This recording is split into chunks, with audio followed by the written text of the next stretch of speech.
"Do not call me Dad," he growled, slamming the door and leaving me in the freezing rain. For 7 years, my family thought I was a criminal, until the day my golden boy brother walked into my courtroom in handcuffs, begging for bail. Have you ever been blamed for something you didn't do by the people who were supposed to love you most? Share your own story in the comments below, and please hit subscribe if you believe the truth always comes to light. But long before the gavel fell and my parents finally saw the truth, there was the lie that started it all. Let me take you back to the beginning. I remember the exact moment my life shattered. It was a Tuesday evening, rain drumming a steady, hollow rhythm against my dorm room window. I was buried under a mountain of pre-law textbooks when my phone vibrated. "Mom," the caller ID flashed. I smiled, expecting her usual complaints about my father's cooking or the neighbor's loud dog. Instead, I answered to the sound of hysterical sobbing. "How could you do this to us, Clara?" she screamed, her voice cracking with an anguish I had never heard before. "The police, the debt collectors, they came to the house." I froze, the highlighter slipping from my fingers. "Mom, what are you talking about? I've been in the library all day." "Stop lying." My father's booming voice suddenly overtook the line. He sounded breathless, furious. "Tommy told us everything. We know about the credit card fraud. We know you're going to prison." My heart plummeted into my stomach. Tommy, my older brother, the golden boy who could do no wrong. "Dad, wait, that's not true. I don't have any debt." "Do not call me Dad," he growled, the coldness in his tone slicing right through me. "Tommy spent the whole afternoon trying to cover for you, trying to pay off the officers so they wouldn't drag you away in handcuffs. You are a disgrace to this family." The line went dead. I sat there in the deafening silence, staring at the phone in my trembling hands. A cold sweat broke out across my forehead.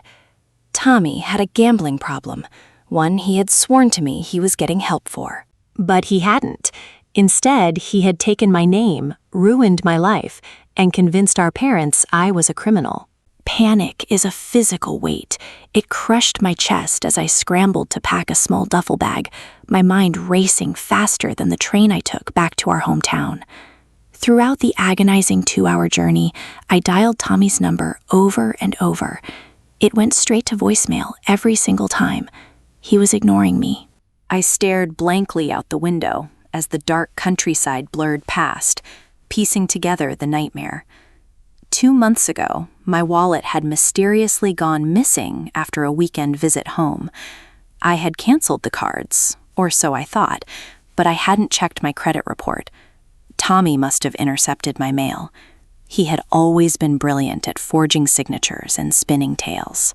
He was the charming eldest son, the pride and joy of our traditional household, while I was just the quiet daughter buried in books.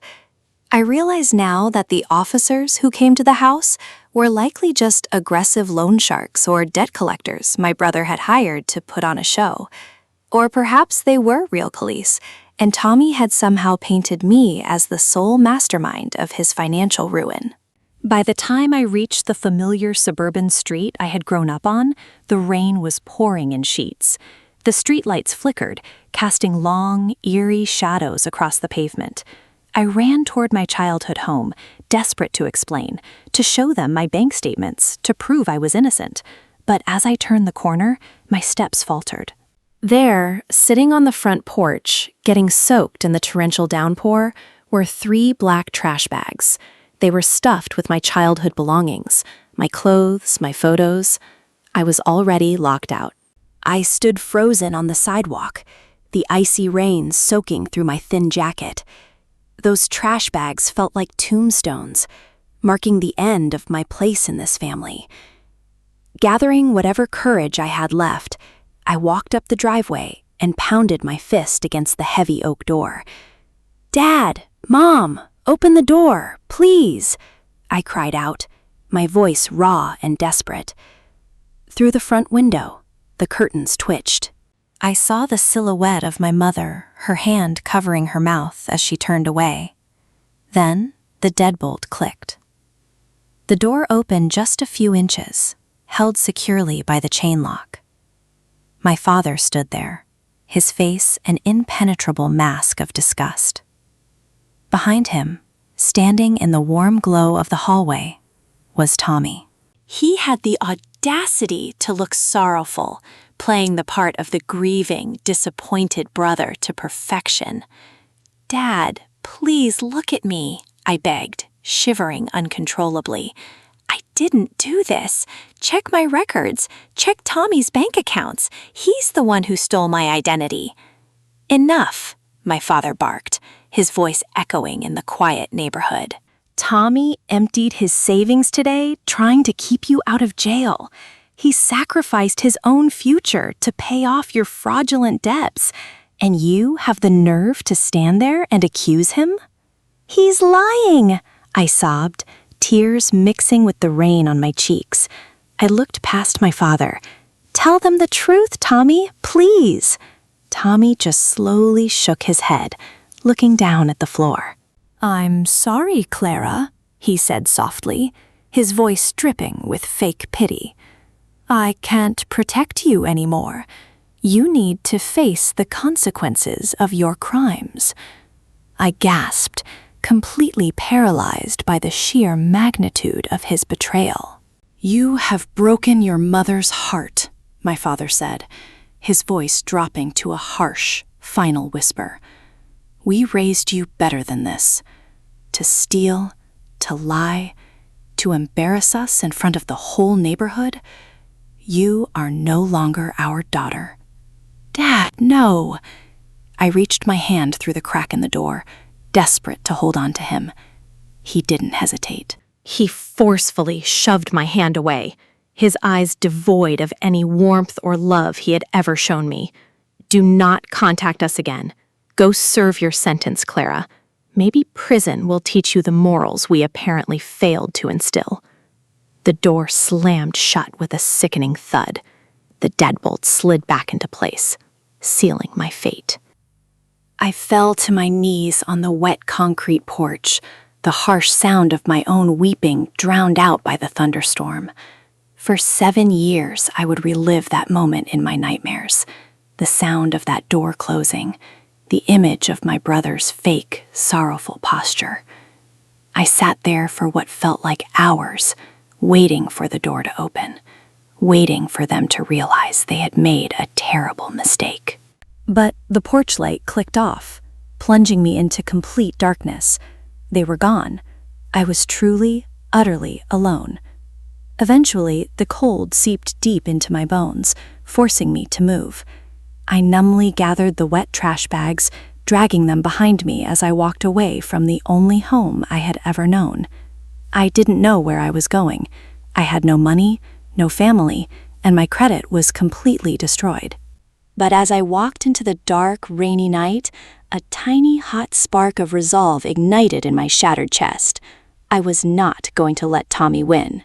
That first night alone was spent shivering on the floor of a cheap, flickering train station waiting room. I huddled under a damp coat, clutching my trash bags like life preservers.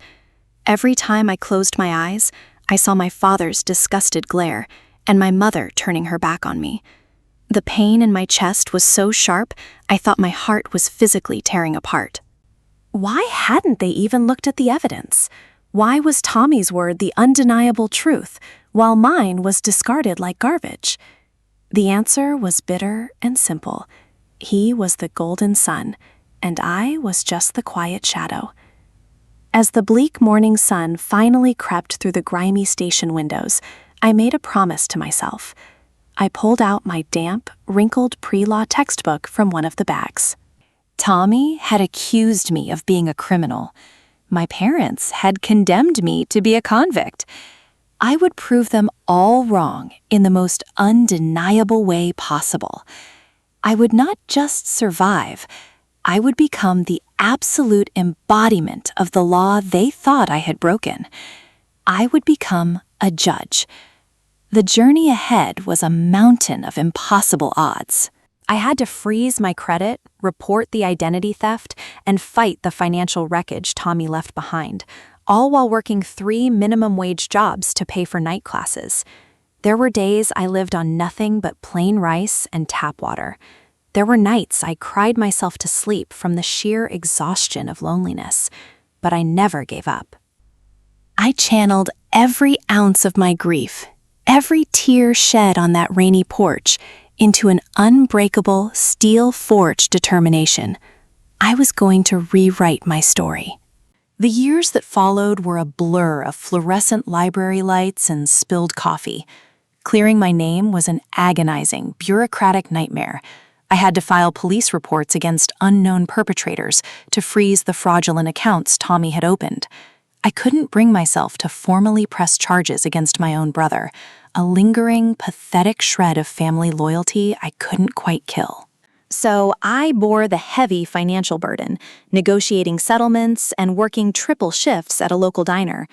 Every time I washed a dish or wiped a table, I visualized a courtroom. I pictured a gavel. Law school was a grueling marathon. I was older than most of my peers, perpetually exhausted, wearing thrifted suits that never quite fit. While my classmates went home for Thanksgiving and Christmas, I stayed in my cramped studio apartment, eating instant noodles and studying contracts and torts. Sometimes, in the quietest hours of the night, my resolve would crack. I would pull up my mother's social media profile on a fake account. I saw pictures of Tommy, smiling, graduating with his business degree, buying his first luxury car. My parents beamed beside him, completely oblivious to the fact that his success was built entirely on my ruin. They looked so happy without me. It felt like a knife twisting in my chest, but I used that pain. I let it fuel the late nights and the endless exams. I wasn't just studying the law, I was worshiping it. The law required evidence. The law demanded truth. It was the only refuge I had from a family that had so easily chosen comfortable lies over their own daughter. It was during my second year of law school that I met Julian. He was a dedicated public defender, acting as a guest lecturer in my criminal procedure class. Julian noticed the dark circles under my eyes and the way I furiously scribbled notes as if my life depended on it. He kindly offered to mentor me, and slowly those intensive study sessions turned into shared dinners and quiet walks in the park. Julian was everything my family wasn't: patient, honest, and unconditionally supportive. When I finally broke down one evening and told him the entire truth about Tommy and my parents, Julian didn't judge me. He didn't look at me with an ounce of suspicion. Instead, he simply held my trembling hands and said, "Their blindness does not diminish your worth." His unwavering belief in me became my anchor. With Julian by my side, I managed to push through the final brutal year of law school. The day I graduated, the auditorium was filled with cheering families, proud parents snapping photographs, and siblings holding bright bouquets of flowers. Julian was in the front row, cheering loud enough for an entire family, but the 2 empty seats beside him spoke volumes. I walked across the stage, accepting my diploma with a heavy heart. My parents missed it. They missed their disgraced daughter becoming a lawyer. 2 months later, the results of the bar exam were published. I passed on my first try. Julian bought a small grocery store cake, and we celebrated in our tiny kitchen. It was the happiest day of my life.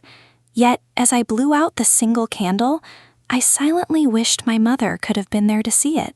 Life moved forward, beautiful and relentless. Julian and I married in a quiet, modest ceremony at the courthouse where we both worked. There was no grand aisle, no father to give me away, and no mother to nervously fix my veil. But as I looked into Julian's kind eyes, I knew I was finally creating the family I deserved, one built on trust and absolute transparency. 2 years later, our daughter Maya was born. Holding her tiny, fragile body in my arms for the first time, a profound wave of fiercely protective love washed over me.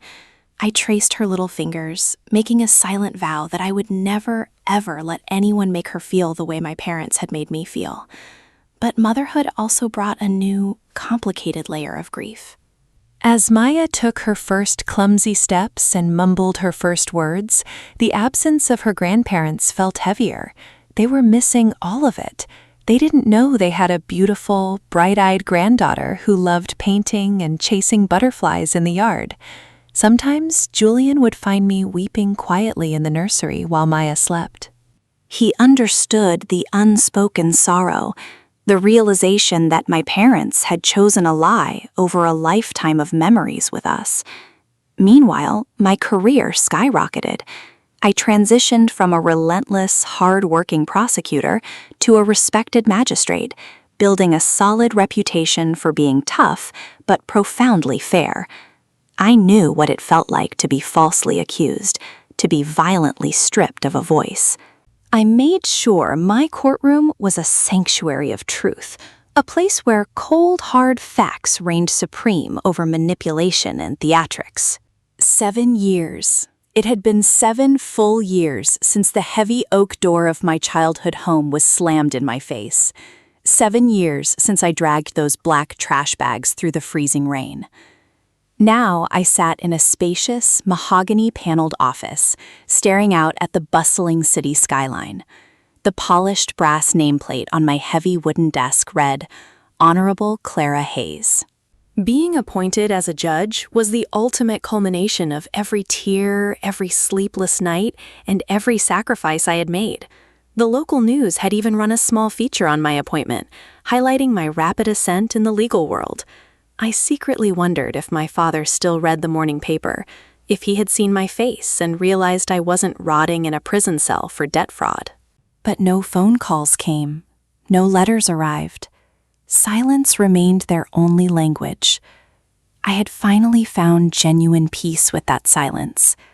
I had Julian, I had Maya, and I had my courtroom. I was respected, loved, and above all, safe. I had successfully insulated my heart from the toxic reach of my brother's deceit. I carefully adjusted my thick black robes, preparing for the morning docket. The heavy fabric felt like a shield, a tangible symbol of the authority and truth I had painstakingly earned. I was no longer the frightened, helpless college student pleading on a wet porch. I was the law. I took a deep breath, savoring the calm predictability of my life. Little did I know, the fortress I had built was about to be tested. The universe, it seemed, had a very specific, poetic sense of justice, and it was about to bring the past crashing right through my courtroom doors. It started like any other ordinary Tuesday. The courthouse was bustling with the usual symphony of ringing phones, clicking heels, and hushed, nervous whispers from the hallways. My bailiff, Marcus, knocked gently on my chamber door and handed me the morning's tall stack of case files. "Heavy docket today, Your Honor," he said with a warm, familiar smile. A few high-profile arraignments in the mix, mostly white-collar stuff. I nodded, flipping casually through the thick manila folders. Embezzlement, corporate fraud, tax evasion, the usual crimes of privilege and greed. I had a particular disdain for these cases. White-collar criminals often hid behind expensive suits and charming smiles, destroying the lives of innocent employees and investors while feigning complete ignorance. As I skimmed the summary of the third file, my fingers suddenly froze. The crisp words on the page seemed to blur, swimming before my eyes. Defendant, Thomas Mitchell. Charges: aggravated embezzlement, wire fraud, falsifying corporate records. The room suddenly felt suffocatingly hot. My heart slammed against my ribs in a chaotic, panicked rhythm I hadn't felt in 7 years. I forced my eyes to read the personal details listed on the indictment. Date of birth, hometown. It was him, Tommy. My golden, untouchable older brother had finally been caught. He had embezzled over $1 million from his investment firm, funneling the money to cover massive hidden gambling debts.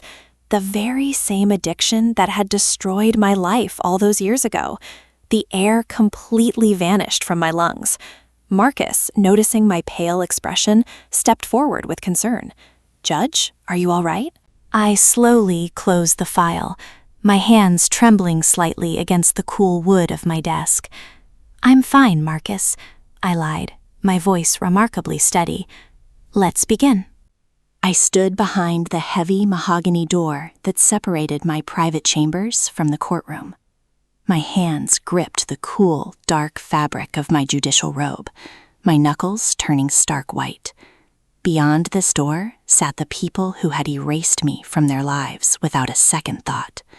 I closed my eyes, desperately trying to quiet the roaring in my ears. I was no longer the discarded daughter sobbing in the rain. I was the presiding judge. I had to compartmentalize the suffocating weight of my trauma and focus entirely on the law. Taking a slow, deep breath, I gave Marcus a subtle nod. He opened the door. As I walked out, the familiar, comforting hush fell over the room. I kept my gaze fixed deliberately forward, focusing on the polished wood of the bench and the intricate seal of the state mounted on the wall. But my peripheral vision betrayed me. Even without looking directly into the gallery, I could sense them.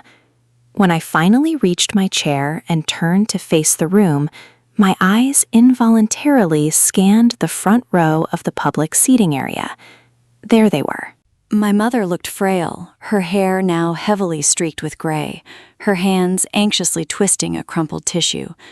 Beside her sat my father. The proud, unyielding posture I remembered was entirely gone. He looked exhausted, his shoulders slumped beneath the weight of impending disgrace. They were focused intensely on the defense table, their expressions filled with an agonizing, desperate terror for their golden boy. They hadn't even glanced up at the bench yet. They had no idea that the very daughter they had thrown away was about to hold their son's future in her hands. "All rise," Marcus bellowed, his deep voice commanding absolute silence. "The Honorable Judge Clara Hayes presiding." The rustle of shuffling feet filled the room as everyone stood. I took my seat, my posture rigidly straight. The prosecution and defense settled back into their chairs. At the defense table, Tommy sat with his head bowed, his shoulders shaking slightly. He was wearing an expensive, tailored suit that now looked entirely ridiculous against his pale, terrified demeanor. I reached for the polished wooden gavel. As my fingers wrapped around the handle, the sheer gravity of the moment settled over me. 7 years ago, my father had told me I was a disgrace who belonged in a prison cell. I raised the gavel and let it strike the sound block. Crack. The sharp noise echoed like a gunshot through the silent courtroom. At the exact moment the gavel fell, my father finally looked up toward the bench. His eyes locked onto my face. I watched the color completely drain from his weathered cheeks. His mouth fell open, his jaw literally dropping as his mind struggled to process the impossible reality before him. He blinked rapidly, leaning forward as if his eyes were deceiving him. My mother followed his gaze. She let out a sharp, audible gasp, clapping her trembling hands over her mouth. Her eyes widened in absolute shock, welling with sudden tears. I held their gaze for 3 agonizing seconds. I did not glare. I did not smile.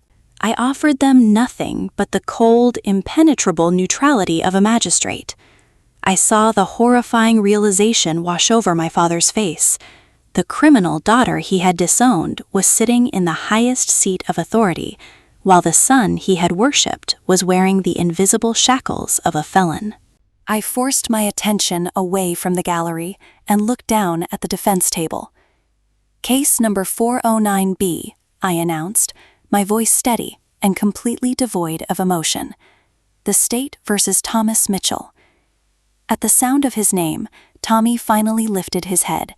His eyes met mine, and I watched his entire world shatter in real time. He visibly flinched, his breath hitching in his throat. He tried to quickly whisper something to his attorney, his hands shaking so violently he knocked a pen off the table. His lawyer, a sharp-featured man named Mr. Vance, remained blissfully unaware of the profound family drama unfolding. "Ready for the defense, Your Honor?" Vance said confidently. The prosecutor stood up to read the indictment. Your Honor, the defendant is charged with 3 counts of aggravated embezzlement, wire fraud, and falsifying corporate records. Over the course of 18 months, Mr. Mitchell systematically siphoned $1.2 million from his employer's escrow accounts, routing the funds through offshore shell companies to cover extensive illicit gambling debts. Hearing the words spoken aloud in a court of law was surreal. Gambling debts. The exact same addiction Tommy had used to frame me, only magnified to a catastrophic scale. I glanced briefly at my parents. My father was staring at his shoes, his face flushed with a deep, humiliated red. He was finally hearing the undeniable truth about his son's character, backed by the full weight of a state investigation. "How do you plead?" I asked, looking directly into Tommy's terrified eyes. He swallowed hard, his voice barely a raspy whisper. "Not guilty, Your Honor." I nodded slowly, jotting down a note. The lie was instinctual for him. But this time, his lies could not simply be pushed onto someone else's shoulders. The prosecution immediately requested that Tommy be remanded into custody without bail. "Your Honor, the defendant has demonstrated a high degree of sophistication in hiding assets," the prosecutor argued. "Furthermore, the staggering amount of debt he owes to dangerous, unregulated gambling syndicates makes him a severe flight risk. He has every motive to run." Mr. Vance immediately sprang to his feet. "Objection, Your Honor. The state is dramatically overstating the risk. Mr. Mitchell is a pillar of this community. He has incredibly strong family ties." Vance gestured broadly toward the gallery. "His loving parents are sitting right here today.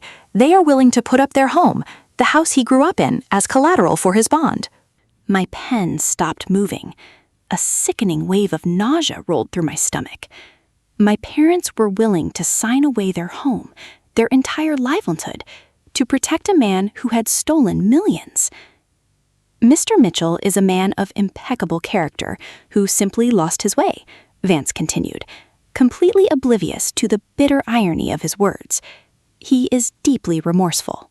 He has a family that trusts him and stands by him. We respectfully request bail be set at a reasonable amount so he can prepare for trial from the safety of his childhood home." I looked at Tommy. He was staring up at me with wide, pleading eyes, his hands clasped together in a desperate prayer. He was begging me silently, "Please, I'm your brother." It would have been so easy to let anger dictate my next words. It would have been incredibly satisfying to lean over the bench and expose his horrific past right then and there. But I remembered Julian. I remembered the oath I took. I would not lower myself to Tommy's level of corruption. The courtroom was suffocatingly quiet as I reviewed the financial documents before me. I meticulously examined the bank statements, the forged signatures, and the deliberate, calculated transfer of stolen funds. The evidence of Tommy's deceit was overwhelmingly documented. I looked up, my expression completely neutral. "The court has reviewed the arguments regarding bail," I stated clearly, my voice projecting effortlessly across the room. "The defense cites the defendant's strong community ties and family support as a guarantee of his appearance for trial." I paused, allowing my gaze to briefly sweep over my parents before locking onto Tommy. "However, character and family support do not negate the objective facts of the indictment. The defendant has demonstrated a prolonged, sophisticated ability to conceal substantial amounts of money and falsify financial records. The severity of the gambling debts, owed to illicit entities, provides an extreme and immediate motive for flight." Tommy shook his head frantically, his lower lip trembling. My mother buried her face in her hands, her shoulders heaving with silent sobs. "The law requires the court to ensure the defendant's presence at trial and to protect the community from further financial harm," I continued, feeling entirely anchored in the cold, unyielding truth. "Given the defendant's demonstrated history of financial manipulation and the staggering missing funds that remain unaccounted for, I find that no condition or combination of conditions will reasonably assure the defendant's appearance. I picked up the gavel. Bail is denied. The defendant is remanded into the custody of the county jail pending trial. Crack. The sound of the gavel sealed his fate. 2 armed bailiffs immediately stepped forward, pulling Tommy's arms behind his back. The metallic click of handcuffs echoed in the room, a sound that 7 years ago my brother had tried to orchestrate for me. As the heavy courtroom doors swung shut behind me, the stifling, formal air of the bench gave way to the quiet solitude of my chambers. I walked stiffly toward my desk, my legs suddenly feeling like lead. I collapsed into my leather chair, burying my face in my trembling hands. The adrenaline that had kept my spine rigid and my voice steady during the hearing was rapidly evaporating, leaving behind a profound, bone-deep exhaustion. I had just sent my own brother to a holding cell. A gentle knock broke the silence. Marcus, my bailiff, stepped in holding a glass of water. He placed it softly on my desk, his eyes full of a quiet, respectful concern. He didn't know the exact details, but he had worked with me long enough to recognize when a case had pierced my armor. "Take a minute, Your Honor," Marcus said gently. "The next hearing isn't for another hour. You handled that perfectly." "Thank you, Marcus," I whispered, my throat tight. I took a slow sip of the cold water, trying to wash away the bitter taste of the past. The image of my mother's sobbing face and my father's shattered expression played on a relentless loop in my mind. For 7 years, I had convinced myself that I no longer cared about their opinions. I thought my heart had calloused over the gaping wound they had left behind. But seeing them, seeing how frail and broken they looked, proved that the child inside me still mourned the parents I had lost. Yet, amidst the sorrow, there was no regret. I had upheld the law. I had finally forced the truth into the light. 10 minutes later, the intercom on my desk buzzed. It was my clerk, Sarah. Her voice sounded unusually hesitant. "Judge Hayes, I apologize for the interruption, but there is an older couple out here in the reception area. They are refusing to leave." A pause. "They say they are your parents." My breath hitched. I squeezed my eyes shut, clutching the armrests of my chair. I had known this moment was inevitable the second I saw them in the gallery, but nothing could truly prepare me for it. My instinct was to tell Sarah to call security, to have them escorted out just as they had locked me out of their home all those years ago. It would have been poetic justice. But I was no longer the frightened girl crying on a porch. I was a woman who faced her reality head on. "It's all right, Sarah," I said, forcing a calm neutrality into my voice. "Escort them into the private antechamber. I will be out in a moment." I stood up, carefully smoothing out the creases in my black robe. I walked over to the small mirror hanging on the wall and looked at my reflection. My eyes were slightly red, but my posture was unyielding. I took one final deep breath, locking away my vulnerability, and stepped out of my office to face the people who had disowned me. When I entered the small, windowless antechamber, my parents stood abruptly from a small leather sofa. Up close, the 7 years had aged them terribly. My mother was weeping openly, her shoulders shaking, while my father looked utterly defeated, holding his hat tightly in his hands. "Clara," my mother sobbed, taking a desperate step toward me with her arms outstretched. I instinctively took a step back, raising a hand to stop her. The physical boundary was clear, and the rejection caused her to let out a wounded gasp. "Please," I said softly, my tone professional but firm. "Do not do that." "Clara, please, you have to help us," my father pleaded, his voice cracking. The booming, authoritative tone he used to command our household was completely gone. "You're the judge. You can change this. You can let him come home. Tommy wouldn't survive in a jail cell. He made a mistake, but he's your brother."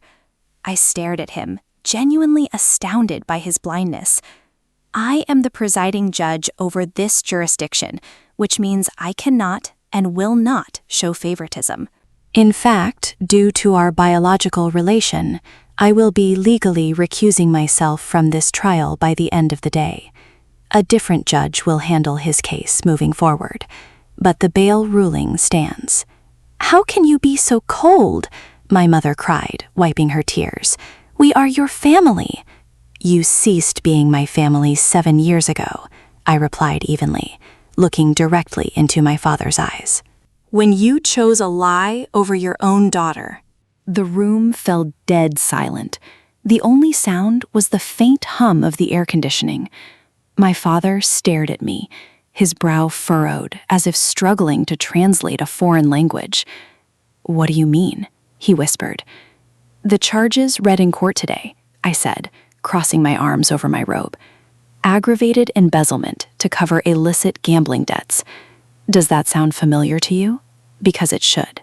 It is the exact same addiction Tommy was hiding 7 years ago. Only back then, the debts were smaller.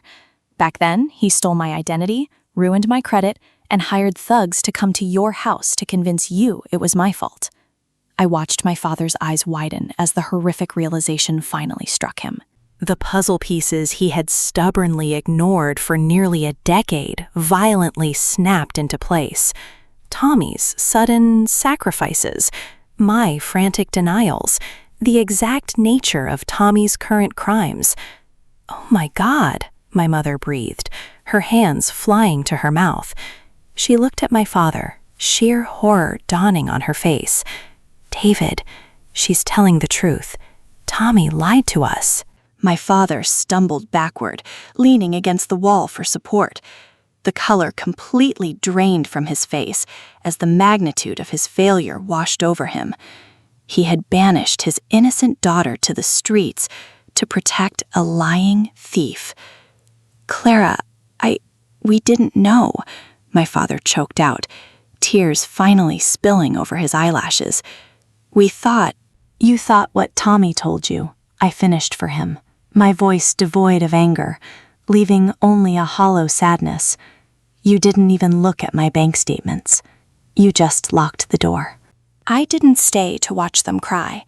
I calmly excused myself, walked back into my chambers, and immediately drafted my official recusal from the Mitchell case. I had done my job. I had delivered the objective truth they had run from for so long. When 5 o'clock finally arrived, I drove home in absolute silence.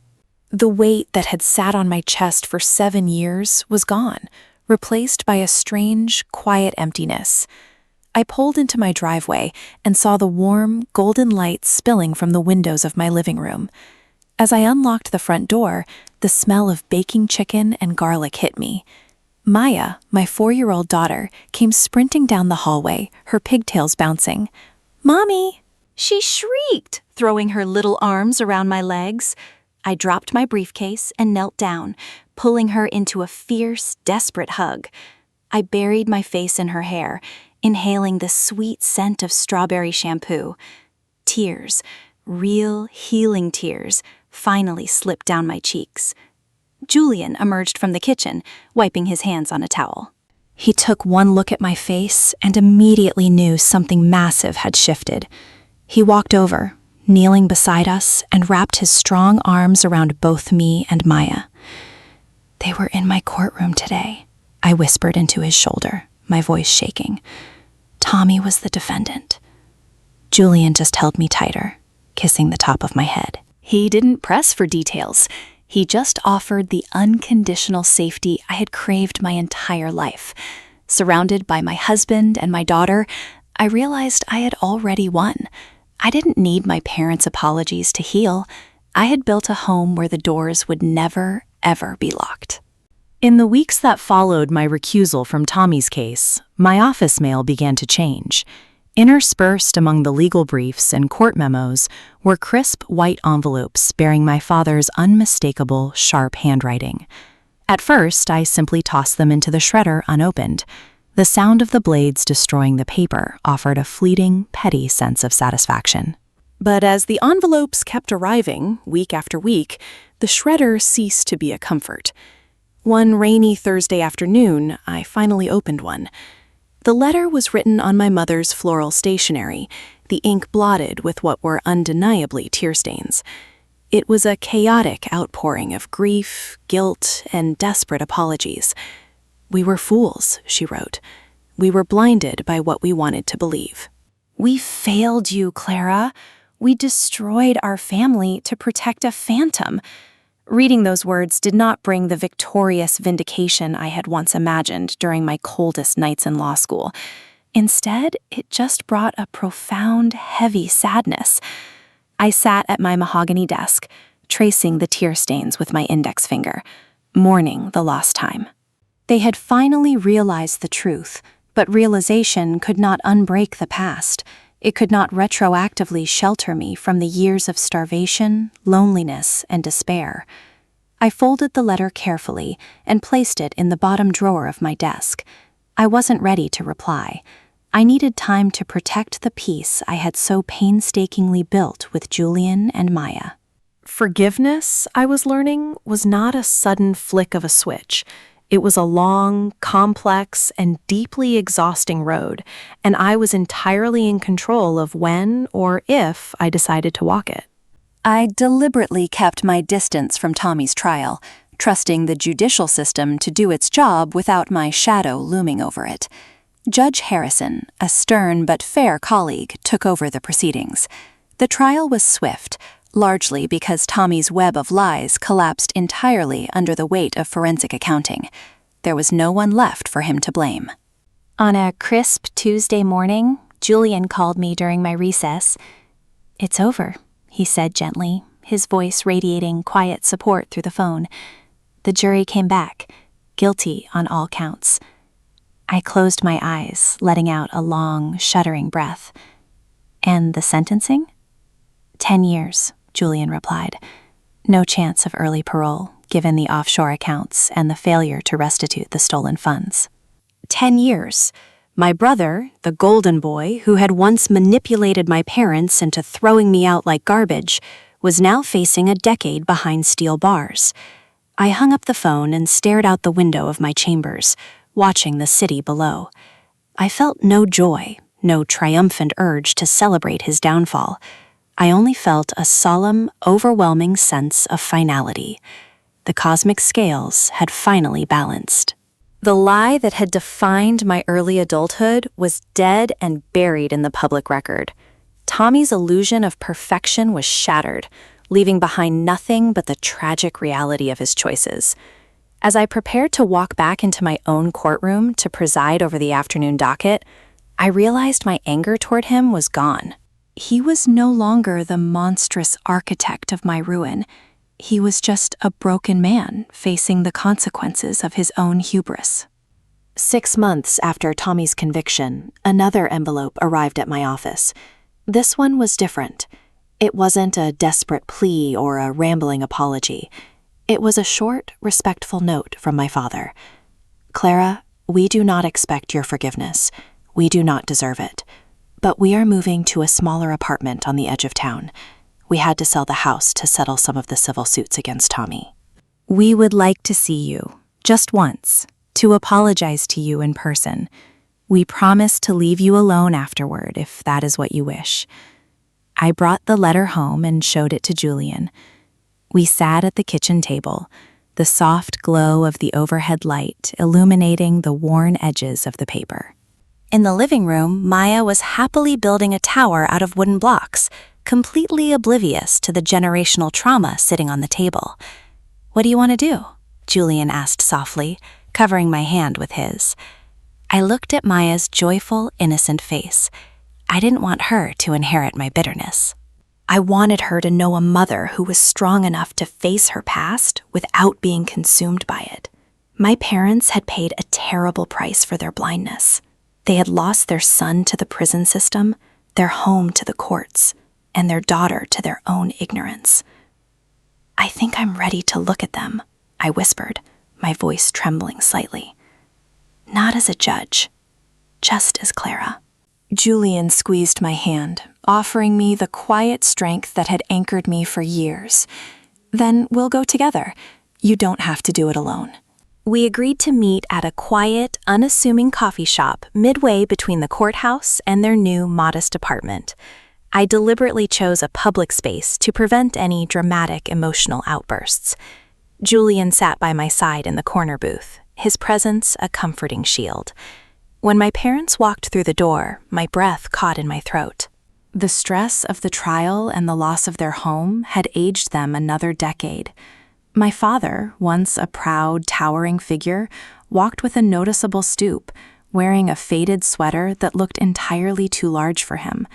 My mother clutched her purse tightly, her eyes scanning the room with a nervous, fragile energy. When they saw me, they froze. I offered a small, polite nod, gesturing to the empty seats across from us. They sat down awkwardly, the silence stretching out, thick and suffocating. My mother kept looking from me to Julian, tears pooling instantly in her eyes. "Clara," she whispered, her voice barely audible over the hum of the espresso machine. You look so beautiful." "Thank you," I replied evenly. I took a steadying breath.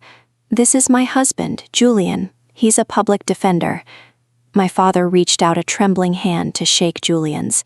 "It is an honor to meet the man who stood by our daughter when we did not." The admission cost him dearly. His voice cracked, and he looked down at the table, unable to hold my gaze. "Clara, we are so incredibly sorry. We were blind. We were arrogant.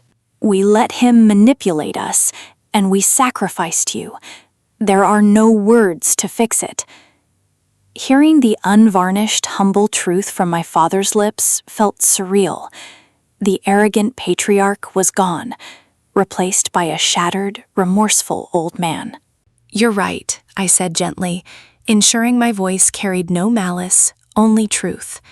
"There are no words that can fix it. The 7 years I spent struggling to survive, wondering why my own parents didn't love me enough to look at the evidence, that time is gone. I can never get it back." My mother stifled a sob, pressing a napkin to her mouth. "But," I continued, feeling Julian's hand squeeze mine under the table, "I have built a beautiful life. I have a career I am proud of, a husband who loves me, and a daughter who brings me endless joy." My parents' heads snapped up at the word daughter. A fresh wave of agonizing regret washed over their faces as they realized the magnitude of what they had missed. They had a granddaughter they had never met. "I am not angry anymore," I told them honestly. "The anger was exhausted a long time ago. But trust is not something I can simply hand back to you. You broke it fundamentally." "We understand," my father said quickly, wiping his eyes. "We expect nothing. We just needed you to know that we know we were wrong." I looked at the two fragile people sitting across from me. The towering monsters of my nightmares were just flawed, heartbroken humans who had made a catastrophic mistake. "I cannot promise we will ever be a normal family," I said softly, picking up my coffee cup. "But I will not lock my door on you the way you locked yours on me. We can start here. Just coffee. Just today." It was a small, fragile bridge over a massive gaping chasm, but as my mother gave a tearful, grateful nod, I finally felt the absolute peace of closure. I was no longer a victim of their past. I was the author of my own future. It took 3 more months of carefully measured coffee shop meetings before I felt ready to introduce them to Maya. I had to be absolutely certain that their remorse was genuine and that they wouldn't overwhelm my daughter with their unresolved guilt. Julian and I decided on a sunny Saturday afternoon at a local public park, a bright open space filled with the cheerful sounds of children playing. When my parents arrived, they looked incredibly nervous, holding a small, meticulously wrapped present. I knelt down beside Maya, pointing toward the older couple standing awkwardly by the oak tree. "Maya, sweetie," I said softly, smoothing her hair. "These are some people who really want to meet you. They are my parents." Maya tilted her head, her big brown eyes studying them with innocent curiosity. She didn't know about the locked doors, the trash bags in the rain, or the agonizing 7 years of silence. She only saw a nervous older man and a woman with tears shining in her eyes. Maya trotted over, clutching her favorite stuffed rabbit, and offered a shy, gap-toothed smile. My mother slowly sank to her knees, right there in the grass, heedless of the dirt. She didn't reach out to grab Maya. She just covered her own mouth, weeping silently at the sheer, miraculous reality of her granddaughter. My father stood behind her, a single tear slipping down his weathered cheek as he offered Maya the small gift. They were so incredibly gentle, so terrifyingly aware of the fragility of this moment. Watching them interact with my daughter, I felt a deep, tightly wound knot in my chest finally loosen. We were not fixing the past, but we were finally planting the seeds for a different future. There was one final piece of the past I needed to confront before I could fully close the book. 2 weeks later, I drove to the state penitentiary. I didn't wear my judicial robes or my expensive suits. I wore a simple sweater and jeans. I was visiting not as the Honorable Clara Hayes, but as Clara. I sat in the sterile, brightly lit visitor's room, waiting behind a thick pane of reinforced plexiglass. When the heavy steel door opened, Tommy walked in. He was wearing an oversized orange jumpsuit, his hands cuffed in front of him. The golden boy glow was entirely gone. His hair was thinning, his posture was permanently slumped, and the arrogant spark in his eyes had been replaced by a hollow, haunting defeat. He sat down across from me, picking up the heavy black telephone receiver with trembling hands.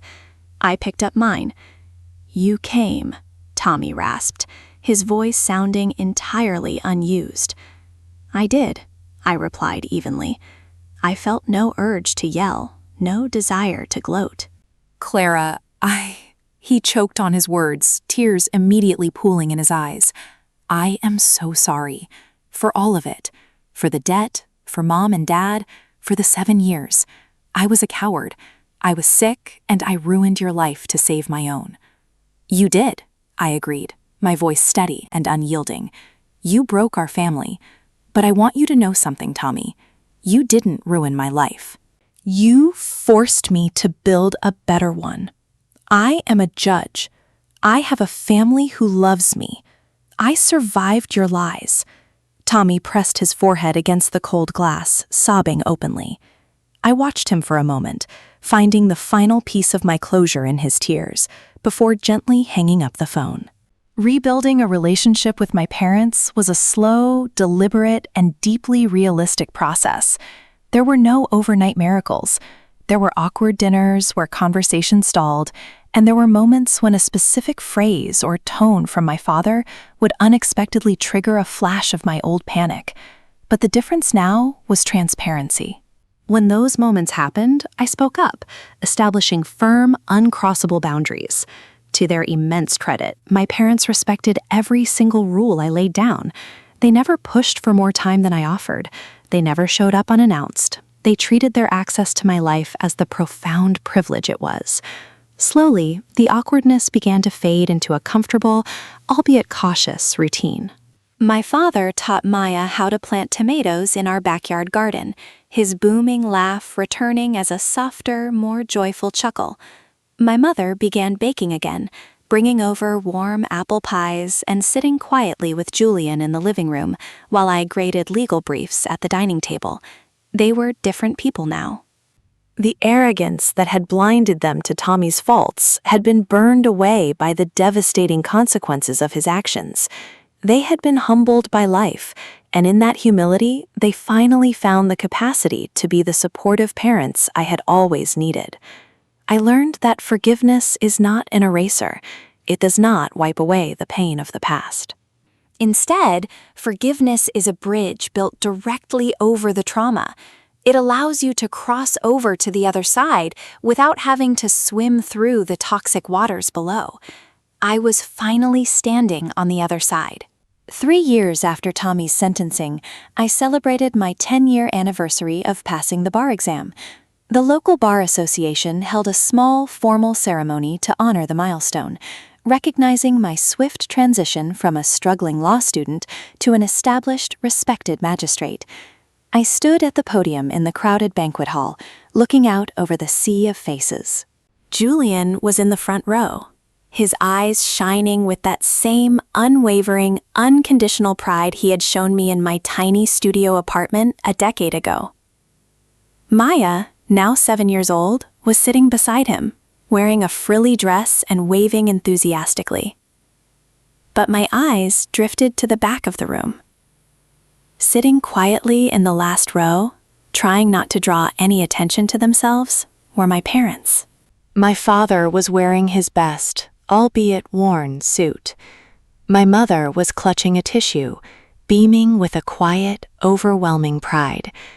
They hadn't been there when I graduated, and they hadn't been there when I first passed the bar, but they were here now. I did not reach this podium alone, I said into the microphone, my voice echoing through the silent hall.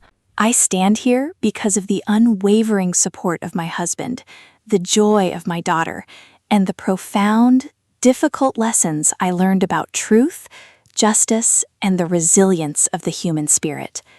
I looked directly at my parents in the back row. I offered them a small, genuine smile. My father tipped his head in a deep, respectful nod, his eyes shining with unshed tears. They understood. The past was permanently etched into our history, but the future was finally ours to share. Life in my courtroom continued with its rhythmic, predictable cadence. Every morning, I put on the heavy black robe. Every morning, I stepped up to the mahogany bench, took my seat, and picked up the polished wooden gavel. It was the tool that had completely shattered my father's reality and brought the agonizing truth of my brother's crimes into the light.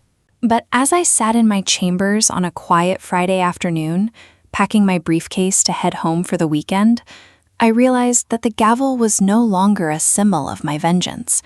It was simply an instrument of the law. The frightened, heartbroken girl who had dragged her belongings through the freezing rain 7 years ago was finally at rest. She had fought her way through the darkness, armed with nothing but a relentless pursuit of the truth, and she had emerged entirely victorious.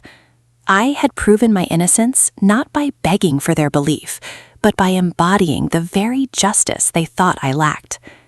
I walked out of the courthouse, the warm evening sun casting long golden shadows across the pavement. Julian's car was waiting at the curb. As I opened the door, Maya cheered from the back seat, proudly holding up a drawing she had made at school. It was a crude, colorful crayon picture of 4 people: me, Julian, Maya, and a smaller, slightly lopsided older couple. My family, she had written in messy block letters at the top. I smiled, feeling a profound, absolute peace settle into my bones. The lie had exiled me, but the truth had set me free.